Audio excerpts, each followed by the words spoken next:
It's not that pseudoscience and superstition and New Age so-called beliefs and fundamentalist zealotry are something new. They've been with us for as long as we've been human. But we live in an age based on science and technology with formidable technological powers.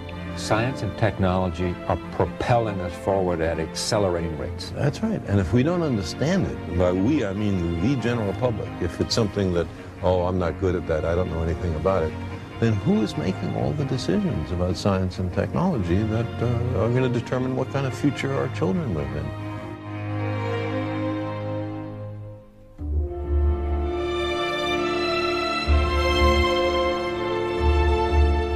What's the danger of all this? I mean, you know, this is not the thing that... There's two kinds of dangers. One is what I just talked about, that we've arranged a society based on science and technology, in which nobody understands anything about science and technology. And this combustible mixture of ignorance and power, sooner or later, is going to blow up in our faces. And the second reason that I'm worried about this is that science is more than a body of knowledge. It's a way of thinking, a way of skeptically interrogating the universe with a fine understanding of human fallibility.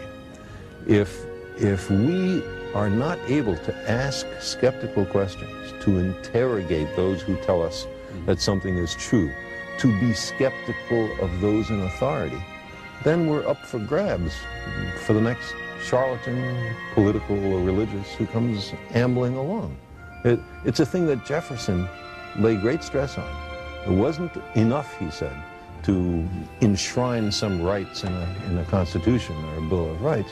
The people had to be educated, and they had to practice their skepticism and their education. Otherwise, we don't run the government. The government runs us.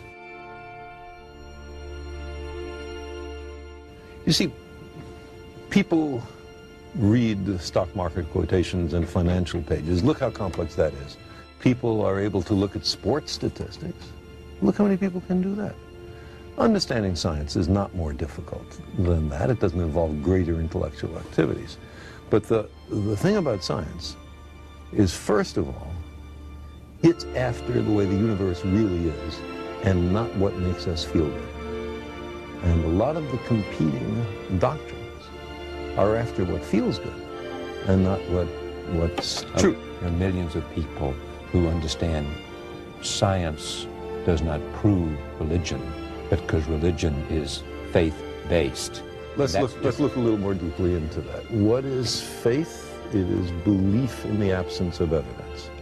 Now, I don't propose to tell anybody what to believe, but for me, believing when there's no compelling evidence is a mistake. The idea is to withhold belief until there is compelling evidence.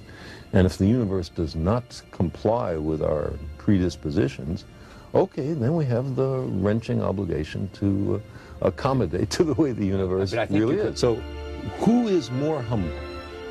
The scientist who looks at the universe with an open mind and accepts whatever the universe has to teach us, or somebody who says everything in this book must be considered the literal truth, and never mind the fallibility of all the human beings involved in the writing of this book?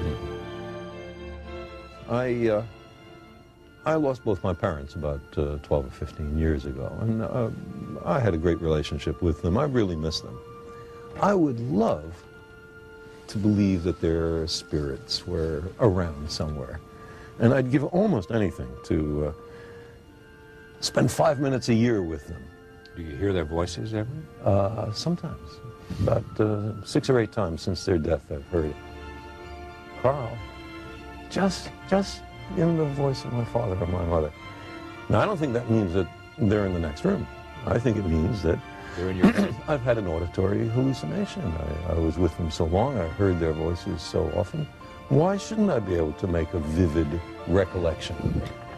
Here's what's interesting about this for me. You convinced me a long time ago that it was arrogant for me or for anyone else to believe that there wasn't some life outside of our To exclude the possibility. To exclude the possibility was an arrogance of intellect that we should not assume.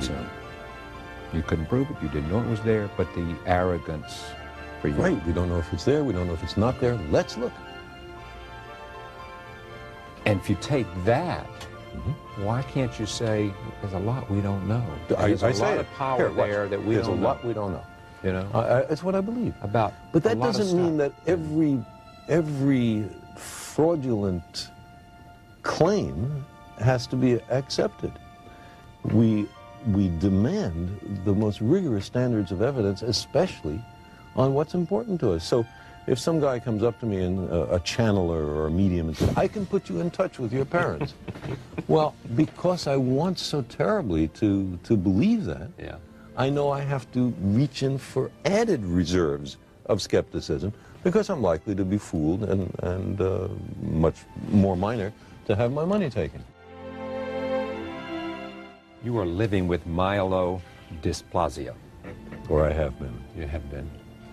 And just share with us, because of your sense of language and your sense of understanding and being reflective and introspective, what do you think about, and what does it do for you to I didn't have any near-death experiences. I didn't have a religious conversion, but you thought about what it would be like to die. Certainly, and what it would be like for my family, and I didn't much think about what it would be like for me, because I don't think it's likely there's anything that you think about after you're dead.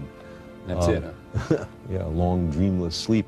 I'd love to believe the opposite, but I don't know of any evidence. But one thing that it has done is to enhance my sense of appreciation for the beauty of life and of the universe, and the sheer joy of being alive. You had a healthy portion of that before this, but even you, it happens to. Oh, there's no question. Appreciation. No question. Every moment, every inanimate object, to say nothing of the exquisite complexity of living beings. You imagine missing it all, and suddenly it's so much more precious.